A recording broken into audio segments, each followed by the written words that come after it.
गई है, किन मांगों को लेकर थी और क्या लगा आपको कि आश्वासन दिया?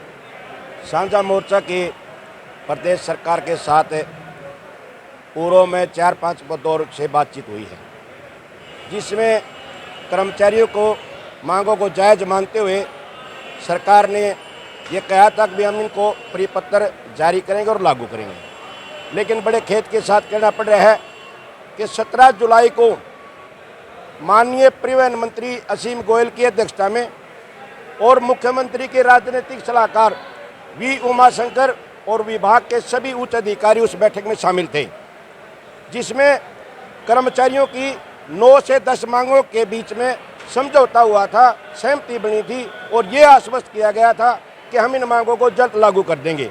लेकिन उन मांगों को लागू न करके दूसरी ओर से बिना किसी मांग के, बिना किसी को मांग किए ये 362 रूटों के ऊपर प्राइवेट परमिट दिए जा रहे हैं बगैर किसी मांग के।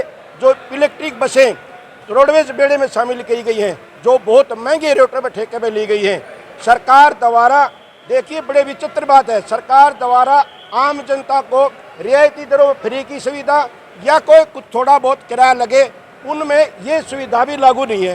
तो हम आपके माध्यम से सरकार से पूछना चाहते हैं कि इलेक्ट्रिक बसें किसके लिए आई हैं और इतनी महंगी बसें किसके काम की हैं? ये केवल पूंजीपतियों को लाभ पहुंचाने के लिए और उच्च वर्ग के जो यात्रा करने वाले उनके लिए है। हम सरकार से मांग करते हैं कि प्रदेश की जनसंख्या है उस आधार पर रोडवेज बेड़े में साधारण बसें शामिल करी जाए, जिससे बेरोजगारों को रोजगार मिलेगा और गरीब ग्रामीण अंचल में जो गरीब मजदूर का बच्चा रह रहा है, उसकी बेटी है, वो पढ़ने के लिए यहाँ शहर में आ सकती है। सरकार से बार बार ये मांग करते हैं और आपके माध्यम से एक बात और माननीय परिवहन अनिल विज से भी मांग करते हैं कि आपने पूरे हरियाणा में न्याय का काम किया है, बहुत से दुखिया यहाँ न्याय के लेने के लिए पहुँचे। हम भी आपसे, जैसे आप बीजेपी को अपनी आत्मा की आवाज़ सुनाना चाहते हैं, ऐसे ही आज रोडवेज का कर्मचारी 24 घंटे की भूख हड़ताल करके अपनी आत्मा की आवाज़ आपको सुना रहे हैं। हमारी बातें मानिए, जनता के हित में काम कीजिए। कितना संतुष्ट हो आज?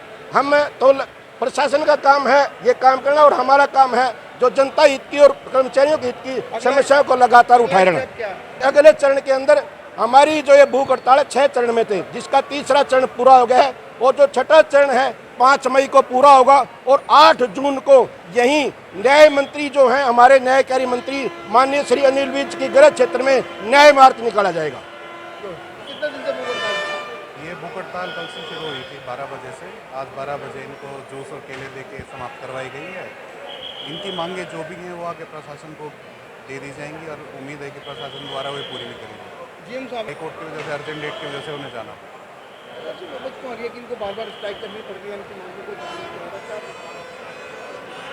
कुछ ना कुछ कमियां और कुछ इनकी ज़रूरतें जैसी इनकी मांगे हैं उस हिसाब से पूरी नहीं हो रही हैं, जिस वजह से इनको तो अब लगता है आपको कि इनकी मांग मानी जाएगी? अगली हड़ताल वो प्रशासन का काम हो।